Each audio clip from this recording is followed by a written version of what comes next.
Our gospel reading for today is one of the most recognizable stories about Jesus.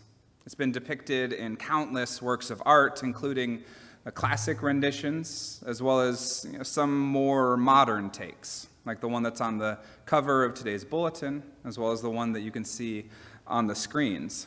The one on the screens is actually from South Africa. And if you look closely, you can see some seals that are frolicking in the waves, as well as what looks like a white-tipped reef shark, which reminds me that Alyssa and I still have episodes of Shark Week from this year to watch.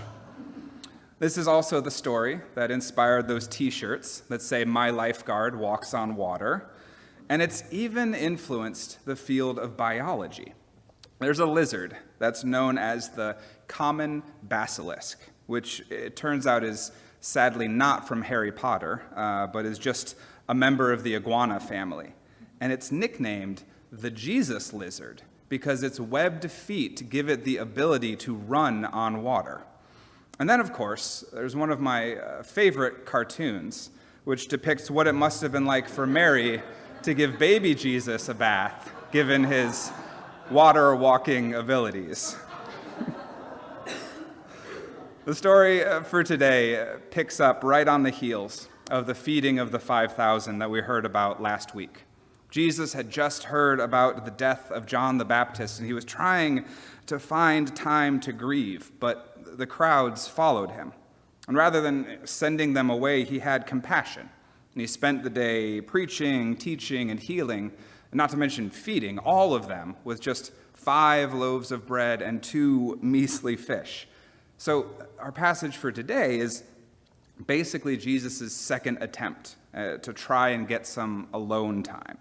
He sends the disciples ahead of him across the sea, he dismisses the crowds, and then he goes and retreats up the mountain to pray. And while he does succeed in getting some time for himself, this plan unfortunately leaves the disciples unsupervised, which is never a good thing. Strong wind and waves batter their boat, and try as they might, they can't make any headway back towards land, which is really saying something, since a number of the disciples were experienced sailors, what with being fishermen and all. It's into this scene that Jesus appears, walking calmly over the waves on top of the water. The disciples, they are filled with fear, and they think it's a ghost at first. To which Jesus replies, "No, you dummies, it's just me." And then we have Peter.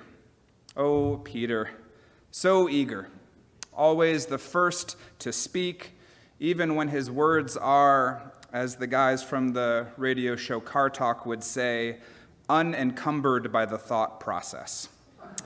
And today is no exception. Peter blurts out, "Lord, if it is you, then command me to come to you on the water." To which Jesus replies, "Come." So Peter steps out of the boat, and to everyone's surprise, he actually does it. He starts to walk on the water. But then, just like with those cartoons where Wile E. Coyote chases the roadrunner off the edge of the cliff and is totally fine up until the moment that he looks down, Peter does the same thing.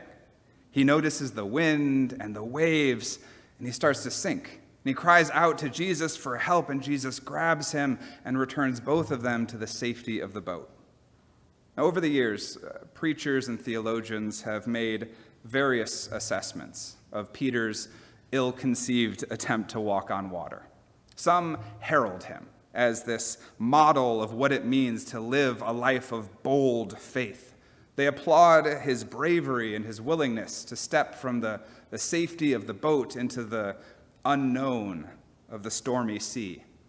Others criticize and chastise him, citing Jesus' words when he says, "O you of little faith, why did you doubt?" In both cases, this focusing on Peter has led to some pretty bad and even harmful theology. On the one hand, if we lift Peter up as this model of faith, then that would seem to imply that faith is all about putting yourself in harm's way to truly prove that you really believe that God will protect and watch over you. But we see that even Jesus when he is tempted in the wilderness, refused to throw himself off the pinnacle of the temple, saying, "Do not put the Lord your God to the test." To put it another way, theologian Amy Hunter's response to a classmate of hers who defined faith as stepping out of airplanes knowing that God will catch you was that surely God has better things to do than catch folks stupid enough to be stepping out of airplanes. And on the flip side, if we say that Peter's lack of faith is what caused him to sink, that would imply that any time something bad happens to us or something doesn't go our way, that it's because we don't have enough faith. That bad things wouldn't be happening to us if we were true believers, if we were good Christians who believed in Jesus. Let me say with clarity and certainty, the hardships that you have experienced in life are not because you didn't have enough faith. The heartbreaks, the tragedies, the pain that you have endured, these things were not sent by God to test your faith, nor are they any reflection on the strength of your faith. The idea that everything is just going to be sunshine and rainbows if you just have enough faith, if you just believe and banish those pesky doubts from your minds, it's a bunch of prosperity gospel nonsense. That's not how faith works. That's not how God works. I recently read a book that was entitled Why, and it was written by Adam Hamilton. Hamilton is a Methodist pastor out in Kansas, and the book attempts to answer some of those big why questions of our faith. Why do the innocent suffer? Why do my prayers go unanswered?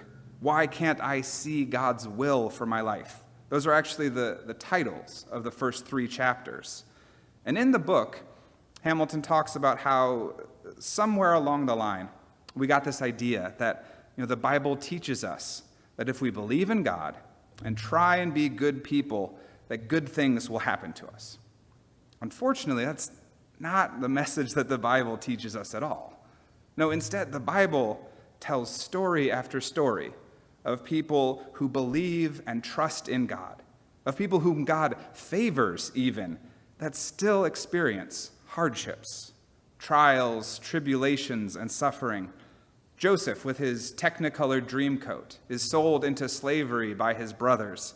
The Israelites spend 400 years being oppressed in the land of Egypt, only to escape to the freedom of wandering in the desert for 40 more. And don't even get me started on the book of Job. Hamilton says, the Bible definitely does not teach that those who follow God will have a life of bliss. Instead, it describes the dogged faith of those who continue to trust in God despite their suffering, and the comfort, strength, and hope that they find in the face of that suffering. Faith doesn't make us immune to the harsh realities of life. Rather, it is what helps us survive them. Faith is what helps us to find hope and a reason to keep going. Faith is the belief that Jesus will show up for us in the storms of life. Faith is the belief that though the waves crash over us and the wind howls around us, we are not alone. God walks with us. Jesus walks with us in the midst of the tumult and the strife of this world.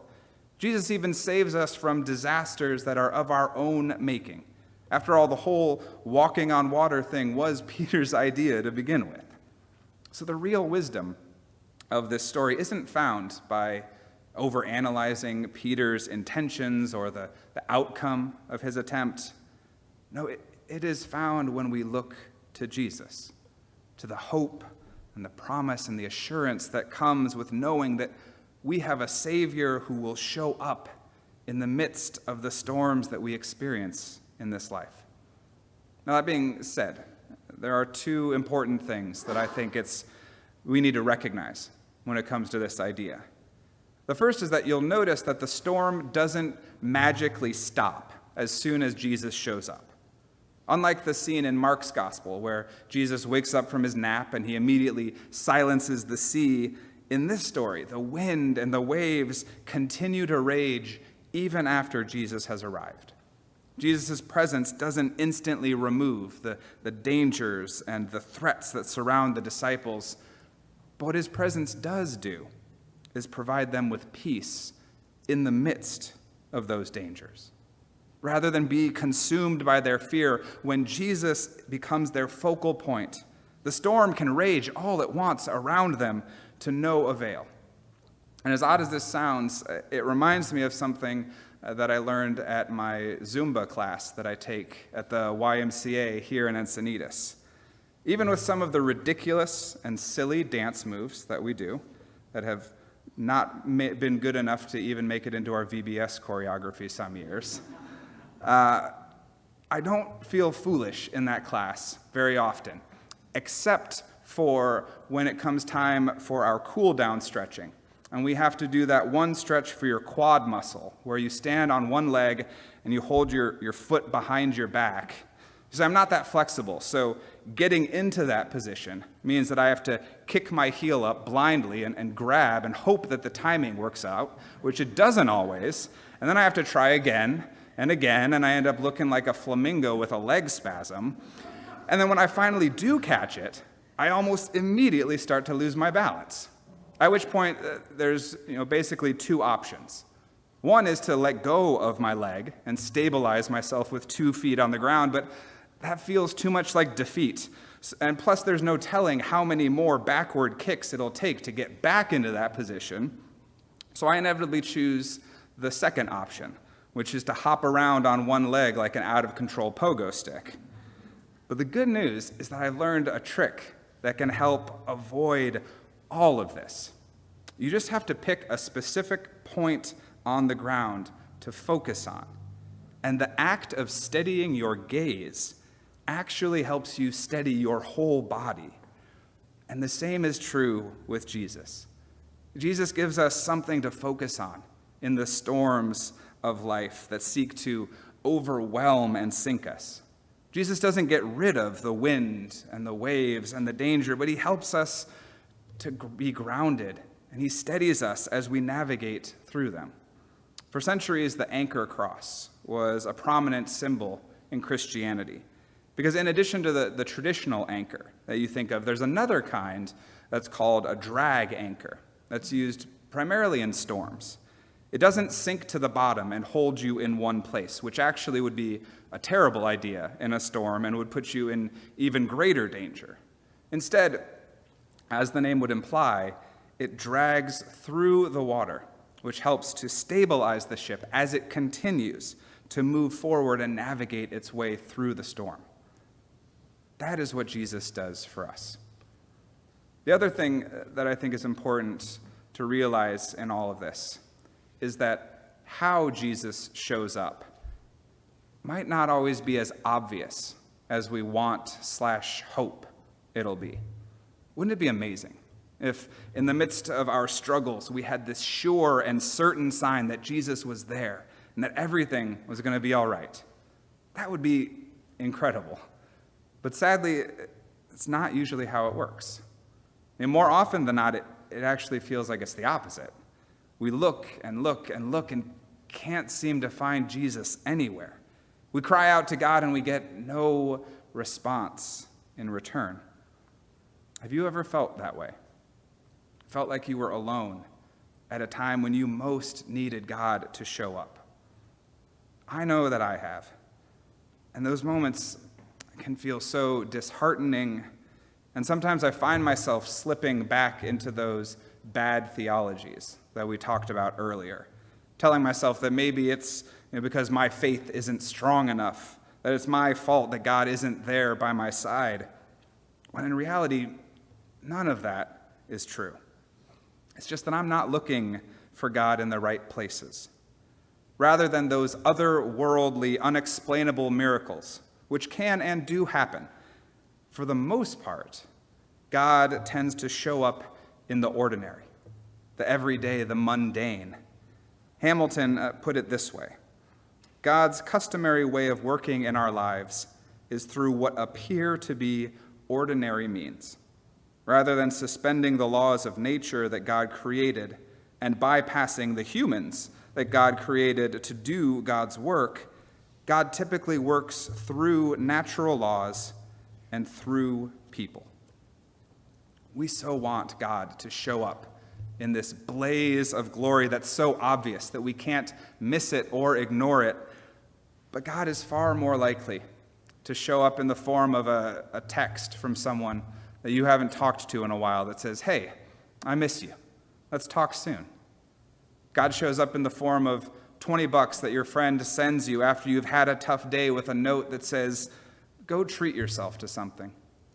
God shows up in a smile or a hug or that little act of kindness that turns your day around. I know for a fact that each and every one of you has been a vehicle for God's love in the world, and you probably didn't even know you were doing it at the time. And it's those little moments, those small, everyday moments that help us realize that we aren't alone. And yes, I realize that this doesn't really help with that, the big question of why can't we just live in a storm-free world? Why do we have to live through the storms in the first place? That question was echoing through my head as I was writing this sermon. So if you have a good answer to it, please come see me after worship. But as long as storms are a reality of life, we will know for certain that we have a God who is steadfast and who promises to be with us through it all. A God who shows up in the midst of our struggles and says, "This too shall pass. And until that happens, I've got you." Amen.